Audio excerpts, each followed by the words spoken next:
hablado justamente sobre lo que pasaba en la aterogénesis. Cómo se le producía una lesión del endotelio, ¿no? Una lesión endotelial de estos monocitos y que se van a adherir entre sí, ¿no? Entre las células. A ver, voy a poner el video. No me ven, ya. No sé si ahora sí me ven, ¿no? Ya. Y entonces vamos a tratar sobre estos sucesos. ¿Qué pasa en la aterogénesis? Que la lesión se produce en el endotelio, donde los monocitos se adhieren y se van a desplazar entre estas células endoteliales y se van a transformar luego los macrófagos con las sustancias de colesterol o grasas, ¿no? O llamadas lipoproteínas, ¿no? Que generalmente son lipoproteínas de baja densidad, las LDL, son lo que luego se va a formar, o nosotros lo vamos a ver histológicamente como células espumosas, ¿no? Entonces luego tenemos que estos macrófagos que van a producir una interleuquina 1, ¿no? Con el factor de necrosis tumoral, se incrementa en sí la adhesión de esos leucocitos en las paredes vasculares y vamos a tener que luego estas van a estar bien adheridas, ¿no? Adheridas en las paredes y tenemos ahí que va a haber con estas quimosinas o interleuquinas se va a formar la proteína 1, ¿no? Entre la interleuquina y los monocitos. También tenemos que hay otros linfocitos que también intervienen, linfocitos T, CD4 y CD8, que están también presentes en los ateromas. O sea, los ateromas, aparte de que son un conjunto, una aglomeración de glóbulos rojos, de otras, de leucocitos, vamos a ver que hay sustancias en sí, ¿no? De tipo proteico que se unen también y que conforman en sí el ateroma. Entonces, vamos a ver una de estas alteraciones que se producen en los vasos, que es la vasculitis. La vasculitis es un cuadro en sí inflamatorio, ¿no? Que produce en sí un número de enfermedades que van a ocasionar la vasculitis y hay que determinarlas frente a qué tipo estamos. Entonces, la vasculitis es un grupo de enfermedades que se caracteriza porque hay una inflamación en los vasos sanguíneos, determinando muchas veces deterioro o destrucción al flujo de sangre y daño por consiguiente al tejido o al vaso comprometido, ¿no? Entonces tenemos que la vasculitis sistémica es la que se produce en los grandes vasos, como por ejemplo la arteritis de la temporal, la arteritis de Takayasu y granulomas. Y tenemos vasos medianos, en sí aquellos que están conformados por la poliarteritis nodosa, por la enfermedad de Kawasaki, no granulomatosa. Y en vasos pequeños tenemos por la granulomatosis de Wegener, que es granulomatosa, y luego tenemos la poliangeitis microscópica no granulomatosa y la púrpura de Heno-Schönlein, también no granulomatosa. Luego tenemos nosotros que esta vasculitis, que es una inflamación, tanto sea de las arterias como de las venas o vénulas, pueden ocasionar, ¿no? Ciertas enfermedades que vamos a describir. Y vamos a ver que hay algunos complejos inmunitarios que son lesiones vasculares, generalmente el lupus eritematoso sistémico generalizado. Se relaciona esta enfermedad que es sistémica con vasculitis, con complejos inmunitarios del DNA y del anti-DNA, como también del complemento. Entonces, hay lesiones por virus, por otros antígenos con inmunoglobulinas y complemento. Tenemos también que ver la elevada incidencia del antígeno de superficie en casos de hepatitis, ¿no? Entonces, vamos a ver que también en estas vasculitis hay presencia de anticuerpos citoplasmáticos antineutrófilos, de los cuales pueden ser unos neutrófilos perinuclear, entonces alrededor del núcleo, como también vamos a encontrar presencia de anticuerpos citoplasmáticos o antineutrófilos. Entonces, aquí siempre para describirlo los colocamos como P-ANCA y C-ANCA, o sea, diferenciándose que uno es alrededor del núcleo y el otro alrededor del citoplasma. Entonces vamos a ver que los nucleares, ¿no? Los anticuerpos antineutrófilos nucleares se dirigen a la mieloperoxidasa de los gránulos primarios de los neutrófilos, ¿no? Porque los neutrófilos tienen unos granulitos a esa zona, van a ir a atacar, ¿no? Y los antígenos de los neutrófilos del citoplasma, ¿no? Que es una proteasa neutra de los leucocitos que va a ser llamada proteína 3. Y tenemos que estos también, estos anticuerpos citoplasmáticos se van a detectar también en la enfermedad de granulomatosis de Wegener o la poliarteritis microscópica. Generalmente esta es la que probablemente más van a ver, granulomatosis de Wegener, que se presenta muchas veces en las emergencias en los hospitales. La vasculitis en sí, tenemos que la vasculitis mediada en la zona del nuclear, vamos a ver que se detecta en dos patologías muy importantes, que es la poliarteritis nodosa o también la enfermedad glomerular primaria, donde va a haber activación de neutrófilos y se potencia por acción de las citoquinas. Y también tenemos que aquí va a estar los anticuerpos de la proteína 3, que inhibe la antitripsina y va a aumentar el daño tisular. Entonces tenemos que hay complejos inmunes, también anticuerpos antiendotelio, ¿no? Los anticuerpos también antinucleares que vamos a ver, y los anticuerpos, acá están los que son nucleares y citoplasmáticos, y los anticuerpos antimembrana basal. Entonces vamos a ver que aquí hay algunas vasculitis que vamos a revisar, ¿no? Dentro de las que tenemos en la clasificación es la poliarteritis nodosa, la granulomatosis de Wegener, la poliangiitis microscópica, la arteritis de la temporal, la arteritis de Kawasaki, la tromboangiitis obliterante. Entonces, describiremos cada una de ellas. La poliarteritis nodosa es una arteritis necrosante de las arterias medianas o de pequeño calibre, sin glomerulonefritis o vasculitis en las arteriolas, capilares o vénulas, ¿no? Entonces tenemos que estas enfermedades aquí tenemos un ejemplo, un modelo de cómo atacan en pequeñas lesiones que nosotros vemos superficialmente, pero si nosotros, esta enfermedad no solo es en la piel, hay mucha expresión de algunas lesiones que significan realmente una enfermedad sistémica interna que se evidencia por pequeñas lesiones en piel. Entonces tenemos que esta enfermedad sistémica tiene estas manifestaciones como lesiones superficiales en la piel, aquí en una pierna, y que fue descrita por Kussmaul y Mayer en el año 1886. Tiene una incidencia de 0.7 por cada 100.000 y una prevalencia de 6.3 por cada 100.000. La etiología es desconocida en adultos y se asocia generalmente a pacientes que han tenido hepatitis B. Los mecanismos inmunopatológicos que vamos a ver es que se daña el sistema vascular. Hay una inflamación necrosante mural aguda de los vasos, nódulos, obstrucción y va a ir hasta el infarto, ¿no?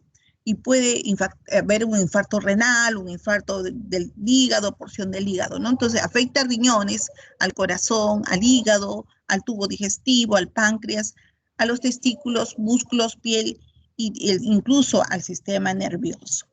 Y tenemos que histológicamente, ¿qué es lo que vamos a ver? Hay una inflamación necrotizante, segmentaria y focal de las arterias de pequeño y de mediano calibre. Lo importante es que ustedes aquí en estas lesiones aprendan a diferenciar qué vasos, de qué calibre son los que se afectan. A veces son pequeño calibre, mediano calibre o de gran calibre. Entonces tenemos que aquí, por ejemplo, tenemos una poliarteritis nodosa, donde ven acá esta lesión, miren estas lesiones que se observan nada más superficialmente, pero tenemos que profundamente cuando hacemos una biopsia encontramos que alrededor de estos vasos, de estas zonas que están lesionadas, encontramos justamente lesiones así concéntricas, miren, con un infiltrado inflamatorio, ¿no? Y va obstruyendo ¿no? Las capas musculares de las arterias. Entonces aquí el inflamatorio que acompaña y cómo se puede colapsar el vaso y disminuye muchas veces su fluidez de la sangre, ¿no?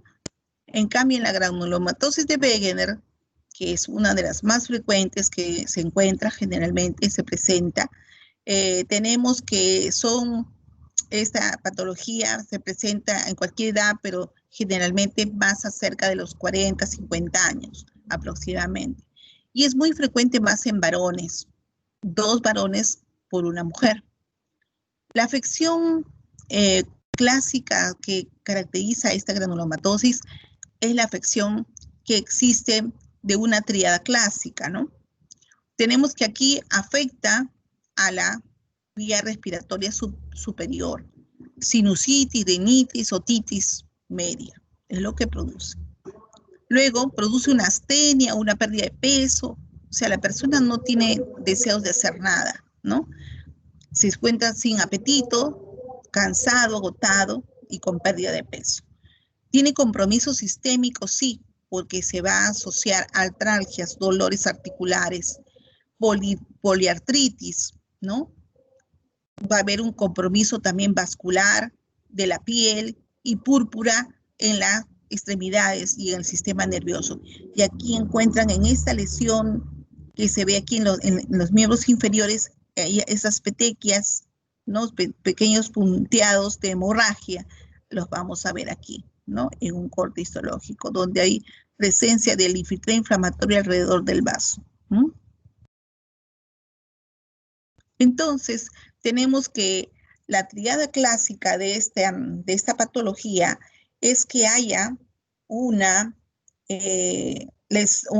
granulomas, porque esta enfermedad sí forma granulomas, necrosantes en la vía respiratoria alta, sobre todo, puede también ir a la vía respiratoria baja, pero lo más frecuente es esto, que produzca rinitis, ¿no? Oído, faringe, faringitis, y tenemos que produce una necrosis vascular, pero con formación de granulomas en el pulmón. Y también vamos a ver que puede haber una glomerulonefritis necrosante, ¿ya? En el riñón. Ahora, la poliarteritis microscópica. Tenemos que la poliarteritis microscópica vamos a tener que es una vasculitis necrosante que afecta a los vasos, pero de pequeño calibre. Dentro de ellos tenemos a las arteriolas, a los capilares, a las vénulas. Afecta a la piel, a las membranas, a las mucosas del pulmón, como también puede ser a otros órganos como el cerebro, el corazón, los riñones, ¿no? Y tenemos que en la histología, ¿qué es lo que nosotros vamos a encontrar? Vamos a encontrar una necrosis con un infiltrado de neutrófilos en vénulas con una leucocitoclasia y vamos a ver que se observan también inmunoglobulinas que son componentes del complemento y de algunas lesiones vasculares generalmente en la piel de estos pacientes, ¿no?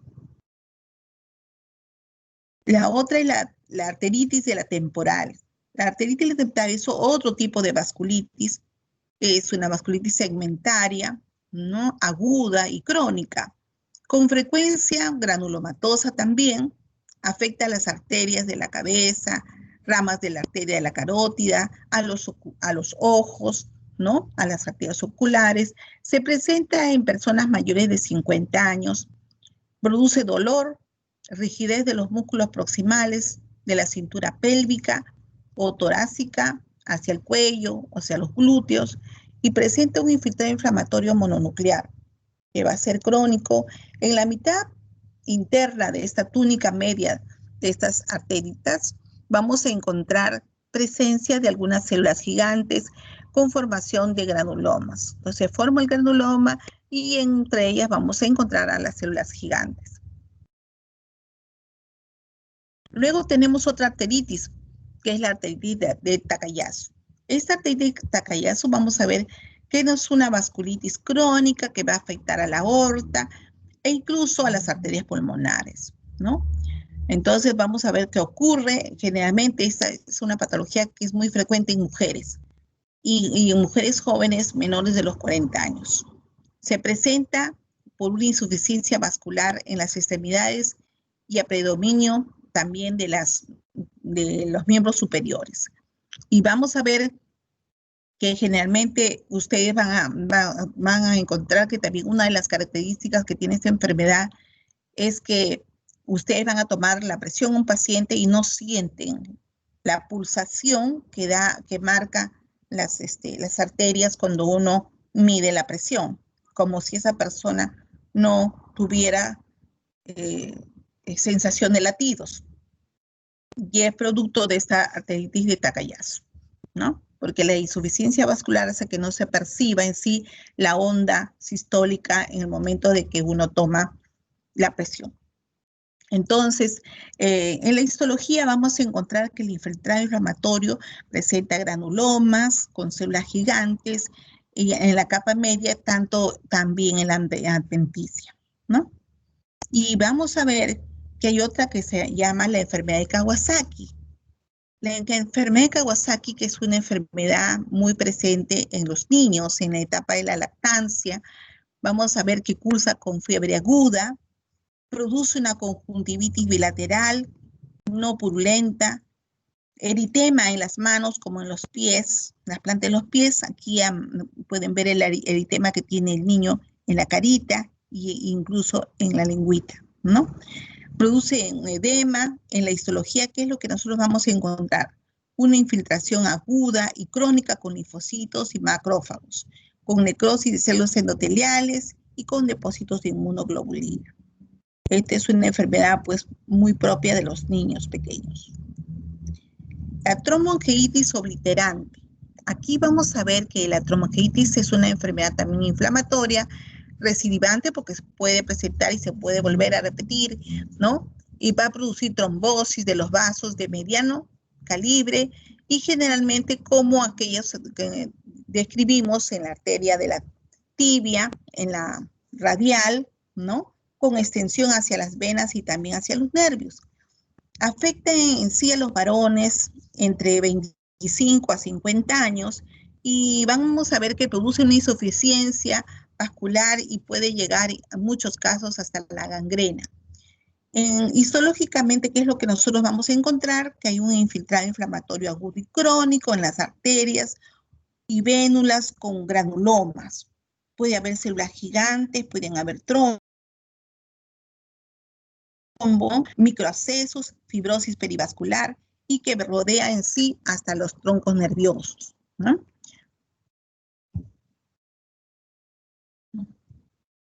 Aquí tenemos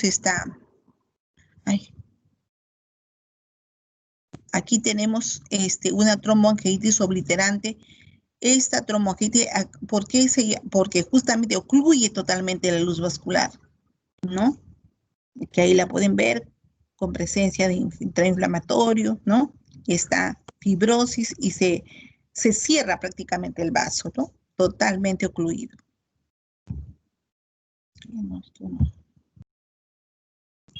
Ya, bueno, hasta allí tocamos este punto y vamos a ver el siguiente, lo que continúa. A ver.